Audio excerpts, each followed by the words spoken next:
Good morning, everybody. Morning. Again.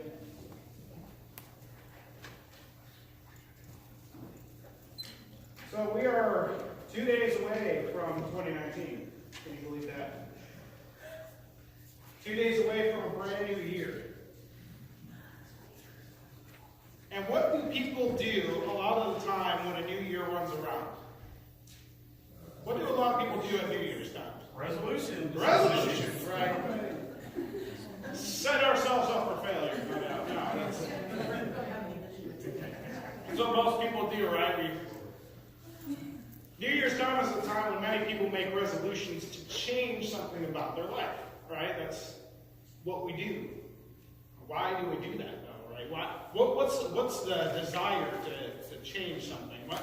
Why all of a sudden do we want to change things in our life? People make resolutions all the time about losing weight or getting in shape. That's actually the number one resolution. Some people make a resolution to change their attitude or to become more patient. Some people may even choose to change careers.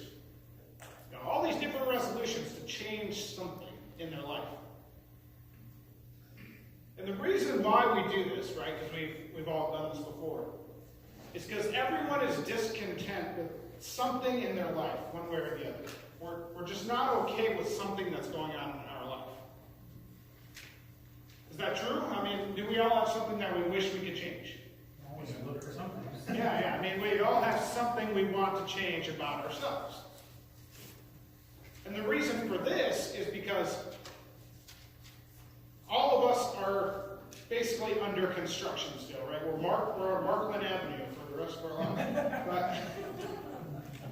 Because we're never going to reach perfection until Jesus comes back. There's always room in our life to change something in our life. And there's always a desire to change something in our life because we haven't reached perfection yet.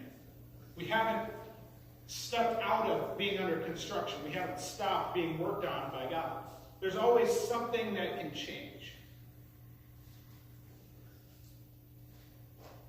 So I'd like you to open up to Romans chapter 12 with me. It's going to be our text for this morning. Romans chapter 12. And while you turn there, I got a new Bible, by the way, for Christmas. So I'm still trying to figure it out. But, so bear with me on that one. Romans 12. As you turn there, I'd like to pray with you before we start. Father, we thank you so much for today again. We thank you for who you are and what you've done. And we thank you for the message that we can receive through your scriptures. Father, I pray that you speak through me, that it may be your message and not my own. And Father, I pray that you fill us with your spirit. Open our hearts, open our minds, open our eyes to everything that you're saying to us today. Help us to see where we can change so that we can better glorify you. And Father, may this time honor you as we seek to know you better. Father, we thank you so much. In the name of your Son, Jesus. Amen. There is a problem about New Year's resolutions that I want to share with you. Most of these New Year's resolutions are superficial and outward, right? They're working on the outside. I want to lose weight, right? So I can look good on the outside and get ready for beach season. I want to make more money, right? That's a big one. I want to make more money so I can have things. Most New Year's resolutions are focused on the outside of our person. But we, as believers in Christ, need to be pursuing change in our life as well, but on the inside. And that's what Romans 12 talks about. We need to be pursuing change on the inside. So Romans 12, verses 1 and 2. It says, "And so, dear brothers and sisters, I plead with you to give your bodies to God because of all that he has done for you. Let them be a living and holy sacrifice, the kind you will find acceptable. This is truly the way to worship him. Don't copy the behavior and customs of this world, but let God transform you into a new person by changing the way you think.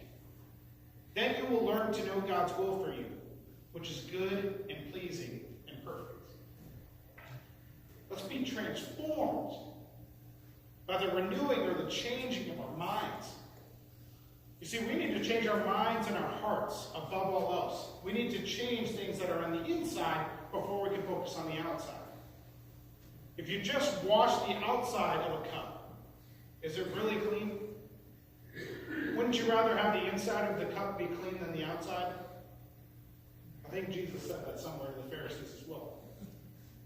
And you don't want to drink from dirty glass if it's dirty on the inside, right? It's okay. It's a little bit more okay if it's on the outside, right? You're going to get dirty on the outside anyway.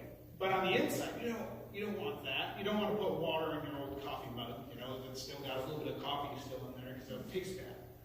Same goes for us. We can't fix the outside of our lives until we focus on the inside. We need to change our heart and we need to change our minds so that we can know what God's will is for us. So when you think about your New Year's resolutions this year, because we all make them, we all want to change something, try focusing on the inside. Start focusing on things that I can do to change on the inside, so that way my outside will be even greater. A little important thing to remember about change. It's like a marathon, not a sprint. It takes a great deal of time and patience in order to see any progress when you're trying to change something.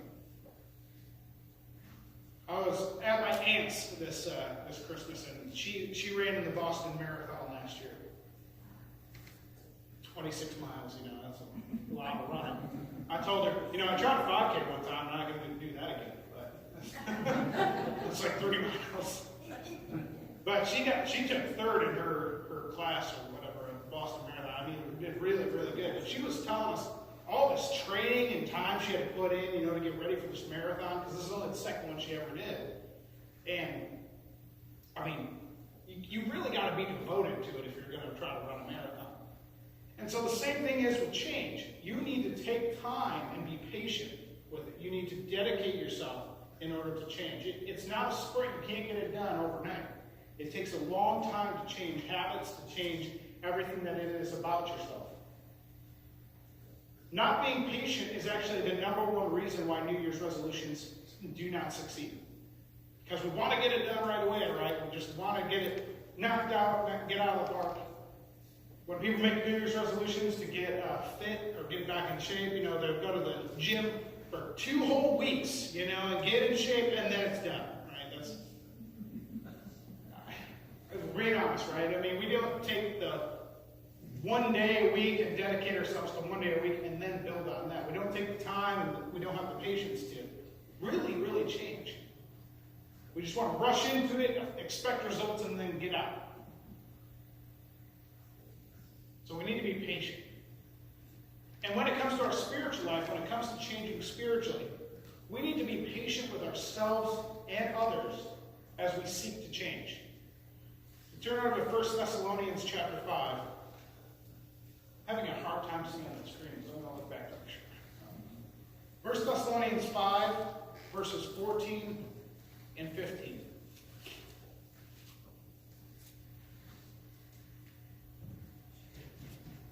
First Thessalonians 5, 14 and 15 says this.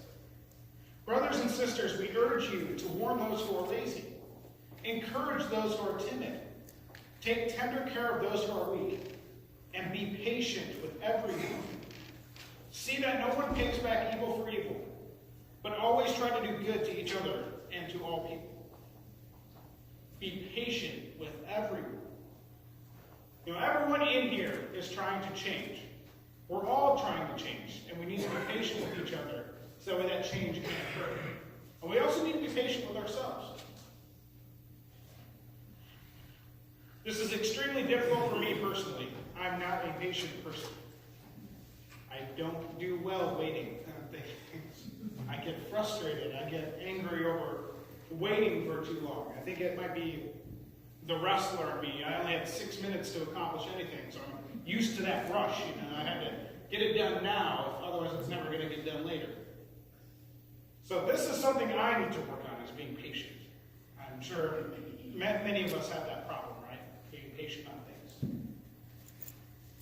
But it's going to take time to change. To make any sort of definite change in our life, it takes time. It won't happen overnight. So we need to take our time and be patient with ourselves as we progress forward. So that's very important if you're going to make any sort of New Year's resolution. If you're going to try to change anything about yourself, take time. It takes time. Slow your roll, right? That's it. I don't know whoever came up with that. It's just slow your roll. Roll's not moving. It's a piece of bread. Anyway, so I digress. I have a few tips for changing in 2019. A few tips for you. 5, actually. First is true inner change begins with knowledge of God in Christ. If you're really going to change something on the inside, it starts with knowing God and knowing Jesus Christ. Romans 12, like we just read, talked about this. It says, then you will learn to know God's will for you, which is good and pleasing and perfect. We need to learn. We need to have knowledge. We need to have knowledge of God and of Christ. But also, I'd like you to flip over to Proverbs chapter 9.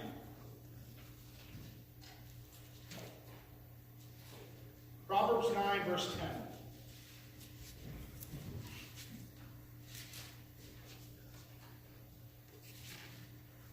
It says, the fear of the Lord is the beginning of wisdom, and knowledge of the Holy One results in good judgment. It's the beginning. We need to develop a healthy fear and knowledge of our God in order to start having any sort of inner change in our life. We need to know God and know what He's done through Jesus Christ in order to change ourselves. If we're going to follow after Christ and do the things that He did, we got to know about them first. We need to know what He did. So true inner change begins with knowledge. You need to change your mind first, and everything else will follow.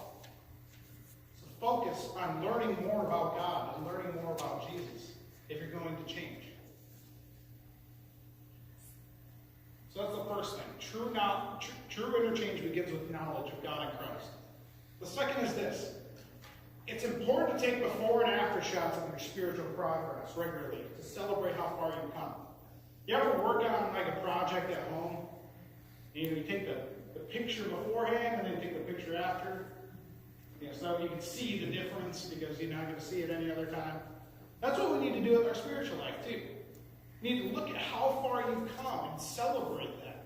If you're not celebrating, it's not really worth it. Look at how far you've come this past year. Look at how far I've come this week. I've changed something. I should be able to celebrate that. We should all celebrate that. Take before and after shots. Reflect and praise God for how far you've come. So it's important to reflect on the things that you've overcome. To reflect on how far you've come in your spiritual walk. Don't forget to do this. I was once back up in South Bend working with this lady. She was a friend of a friend at the church, but she needed some yard work done, right? And I needed some money. So I decided to go help her out with this new project she was working on her backyard. She had just bought this house that they were going to renovate, and they did a good job. They really did. But I was going to help out in the yard, and it took forever. It took like 2 or 3 weeks to get it all done. And every day I was over there, we always said, we need to take a before and after shot of this. We need to take a picture. And it never happened. It never happened, and we said it that all throughout those 2 or 3 weeks. We were so frustrated. We're like, come on, we got to remember to take a picture, and it never happened. But when you look back on how far you've come, it makes you even more grateful for what God has done for you. So remember to do that. Remember to reflect on how far you've come in your spiritual walk. Don't do what I did and forget it. Which happens a lot. So don't follow me. Follow Jesus. So the third thing, it's crucial not to go backwards in your progress. Don't do the opposite. Always be moving forward. Don't go backwards. That's what Luke chapter 9, verse 62 says. Make sure I have it. Luke 9:62. Jesus said, anyone who puts a hand to the plow and then looks back is not fit for the kingdom of God. be starting our progress and then revert back to our old ways before we became followers of Christ. That was the problem the Israelites had. That's why God got so angry with them. Because if you read back in the Old Testament, all the time while they were in the wilderness, they said, oh, it was better in Egypt. It was better there. They had better food. They had better water. It was all about trusting in God to get you forward, not going back to your old ways. Jesus said our salvation is on the line if we try to revert back into our old ways. If we try to go back to how it was before we became believers. So don't do that. Don't go backwards. Always be moving forward.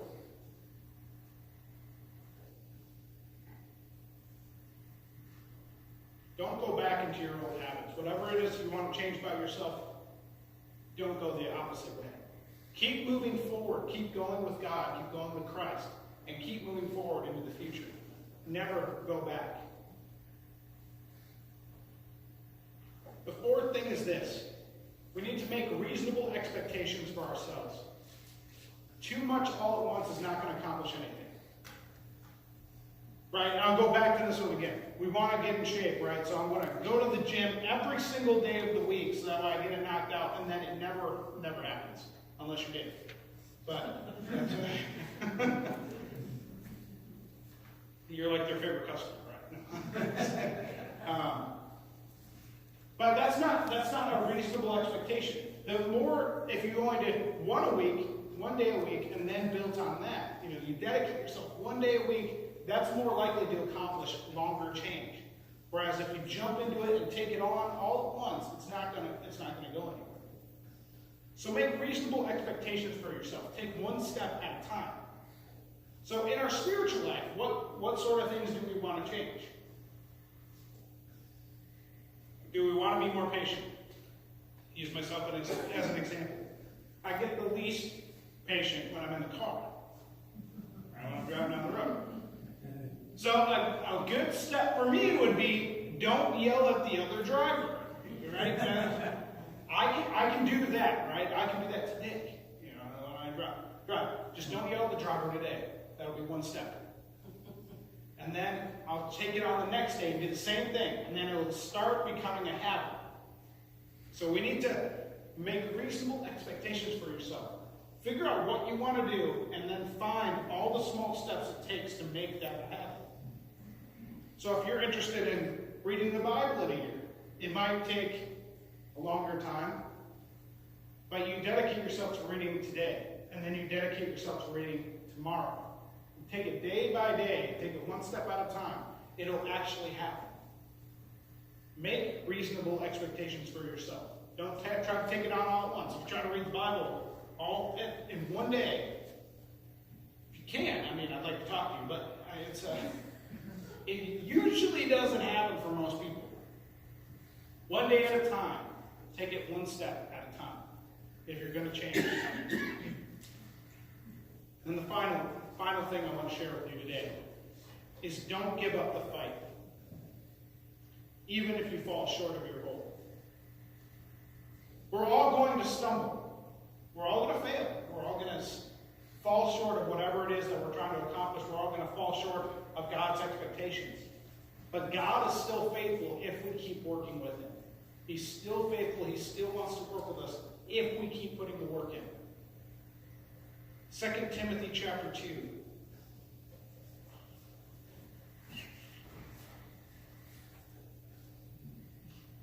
2 Timothy chapter 2, verses 12 to 13 says this. If we endure hardship, we will reign with Him. If we deny Him, He will deny us. If we are unfaithful, He remains faithful, for He cannot deny who He is. He stays faithful even when we are not. So, when you're trying to change, when you're trying to make a step towards becoming a better Christian, becoming a better follower of Christ, and you fall short, right? You fall back into a sin, or you just don't live up to what you expected of yourself. Don't give up. Learn from that mistake and don't do it again, and keep moving forward. You learn the most when you get defeated, right? You don't learn as much when you keep succeeding over and over again. We learn the most when we fall short, when we don't succeed. always some sort of obstacle to overcome for us that way. The only true failure you will experience is if you give up. That's the only true failure. God doesn't want us to give up the fight. He wants us to keep going, to keep working. The only time you will truly fail is when you say it's not worth it and it's not enough. So don't give up. Don't give up when you're trying to do what God wants you to do. When you're trying to change and become a better person, a better Christian, a better follower of Jesus. Don't give up the fight. God's willing to work with you if you are.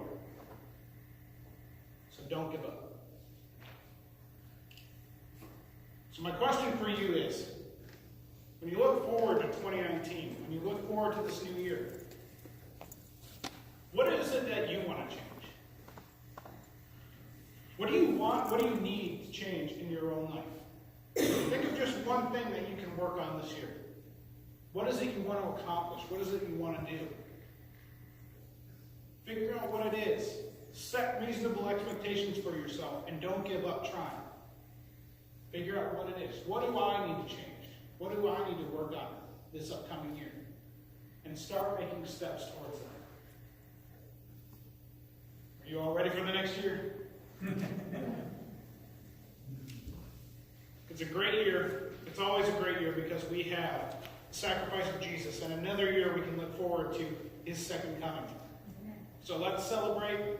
Let's get excited about 2019, and let's try to change. I think Gwen has one more song.